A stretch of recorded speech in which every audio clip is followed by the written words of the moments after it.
The case against Buddhism. Exhibit A. Buddhists believe baffling bullshit. When I announced that I was planning to do a video on Buddhism as part of my The Case Against series, I was told a number of times by a number of people that Buddhism is an atheistic religion, or that it was more of a philosophy than a religion. The prevalence of such sentiments is a testament to the Buddhist religion's amazing propensity for propagating disinformation about their beliefs. Although the vast majority of Buddhism is technically atheistic, if one goes by the dictionary definition of atheism, which is of course a person lacking belief in a deity or deities, the Buddhist religion does lack deities, save for a few sects who believe that Buddha is a deity. However, an irrational belief system which happens to exclude deities does not reflect the atheist modality as it exists today. Those who proudly identify themselves as atheists or anti-theist have usually arrived at their conclusions through a learned or inherent skepticism which precludes belief not just in deities, but in other irrationalities such as reincarnation. The following is an excerpt from a Buddhist website. Some people, for no apparent reason, hate religion as if it were poison, whereas others are naturally attracted to spiritual teachings. What causes these different ways of thinking? The simplest explanation is that the person who instinctively dislikes religion in this life disliked religion in previous lives, whereas the person who naturally likes religion has the virtuous imprints of valuing religion in previous lives. Some people are able to learn a particular foreign language very easily, even though they are no more intelligent than someone else who has far greater difficulty in learning that language. The reason for this may well be that the first person used to speak that language in a previous life. Amongst those who enter the spiritual path, some gain spiritual realizations very easily, whereas others, no less sincere or skillful, need to apply great effort for many years before their mind changes and they develop realizations. This clearly indicates that spiritual realizations are the fruit not only of our effort in this life, but also of the effort we made and tendencies we created in previous lives. Clearly indicates?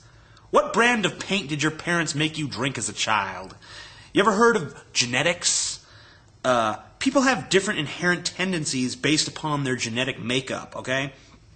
Person A might have a gene or a complex of genes that creates factors that would make her likely to adopt a religious faith, whereas person B might have a gene or a complex of genes that makes him resistant to religious faith.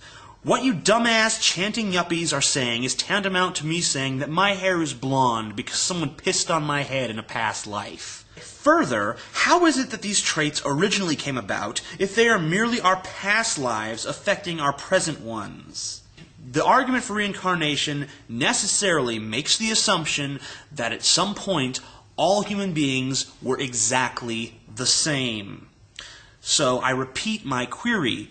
Where did the variance come from?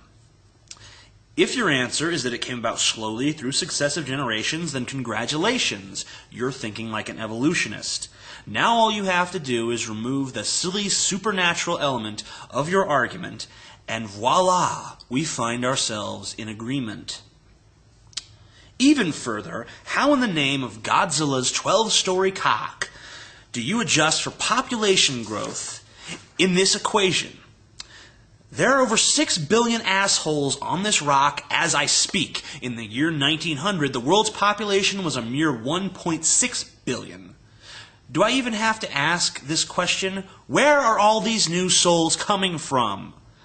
Other planets is the only reasonable answer I can come up with, and there's certainly nothing about that in your religious text. Besides, if we're all moving towards enlightenment and nirvana, which I'll get to later, then shouldn't there be less and less of us, not more and more? This theory of reincarnation ties into another of Buddhism's baffling and horrible notions, the notion of karma.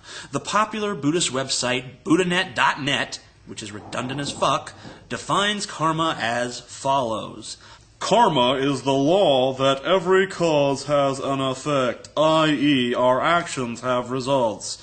This simple law explains a number of things. Inequality in the world. Why some are born handicapped and some gifted. Why some live only a short life. Karma underlines the importance of all individuals being responsible for their past and present actions. How can we test the karmatic effect of our actions? The answer is summed up by looking at 1. The intention behind the action, 2. Effects of the action on oneself, and 3. The effect of one's actions on others. I want you to think like me for a moment and zero in on this sentence. This simple law explains a number of things. Inequality in the world, why some are born handicapped and some gifted, why some live only a short life. So mothers, if your baby was born handicapped or died in their crib, don't fret. It was because they were a total bastard in their last life, and the suffering you're feeling now because of your child's deformity or death is because you were too attached to them. That's what Buddhism teaches in the Four Noble Truths, which are as follows. 1. Suffering is universal. 2. Suffering springs from attachment. 3. There is a means of overcoming attachment.